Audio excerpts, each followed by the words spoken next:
Assalamualaikum warahmatullahi wabarakatuh. Perkenalkan Bu, saya Bidan Nur Wahifatan yang bertugas pada hari ini. Ada yang bisa saya bantu Bu? Saya mau konsultasi KB. Ya, ya. Apakah Ibu tahu apa itu KB? Tujuan KB? Ya, kira Ibu mau pakai KB apa ya Bu? IUD. Ya, berarti IUD atau AKDR ya Bu.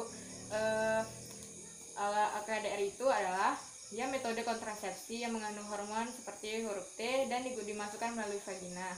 Nah Ibu, itu tadi penjelasan sedikit tentang AKDR. Sebelumnya Ibu harus mengetahui beberapa hal mengenai KB. Ada beberapa KB alamiah seperti mal, kalender, lanjut serviks. KB hormon, fil kombinasi, cincin vagina, dan koyo kombinasi. Ada metode KB kontrasepsi progestin atau suntik, fil, implan, dan AKDR. Baiklah Bu, ada beberapa metode KB yang lain yang perlu Ibu ketahui, seperti KB alamiah yaitu mal, kalender, bahir, sena terputus, lembur serviks, dan daun sintafermal. Dan kemudian ada juga yang mengandung hormon seperti pil kombinasi, cincin vagina, dan koyo kombinasi. Dan metode pada bahir itu adalah kunci diafragma dan spertimasin. Lalu ada juga kontrasepsi progestin, ada pil mini pil, implan, AKDR. Selanjutnya ada kontrasepsi mantap yaitu tubektomi dan vastektomi.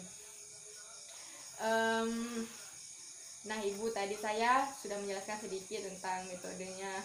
Saya akan menjelaskan tentang KB AKDR lebih lanjut ya Bu, yaitu memiliki cara kerja mengubah susunan kimia yang dapat merusak sperma dan sel telur sebelum terjadi operasi.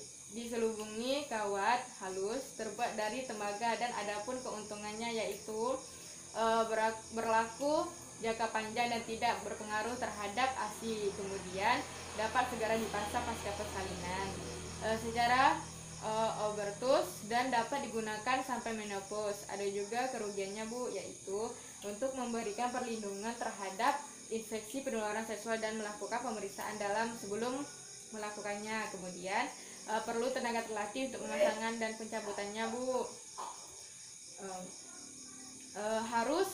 Harus rutin melakukan pemeriksaan benangnya ya Bu.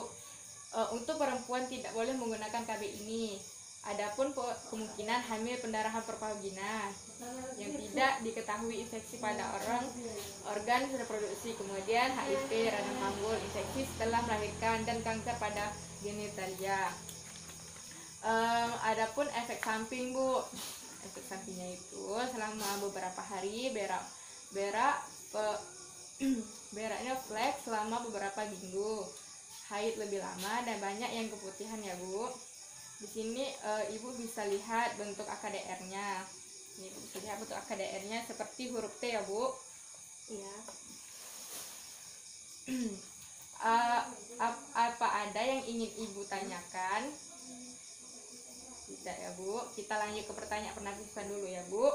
Baiklah, saya akan menanyakan beberapa hal untuk mengetahui kondisi medis Ibu ya. Pertama kali Ibu haid pada usia berapa? 13 atau 14 tahun. Iya. Apakah Ibu ada riwayat penyakit kanker, Tidak. serviks, Tidak. penyakit hati, Tidak. tumor, Tidak. hepatitis Tidak. akut, Tidak.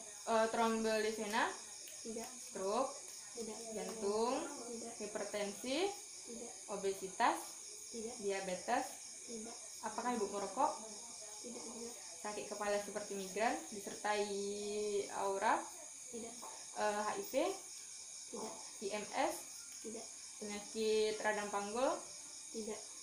sepsis. Tidak. Baiklah, tidak ya Bu. Datang kembali setelah pemasakan AKDR 1 bulan ya Bu. Jika Ibu mengeluh sesuatu, datang ke teknik atau rumah sakit terdekat. Harus rutin periksa benang selama 1 bulan ya Bu. Dan 1 bulan pertama harus rutin periksa setelah haid. 1 bulan pertama diperiksa. Jika Ibu mengalami kram, Ibu harus ingat pemasangan AKDR jangka waktunya berapa tahun.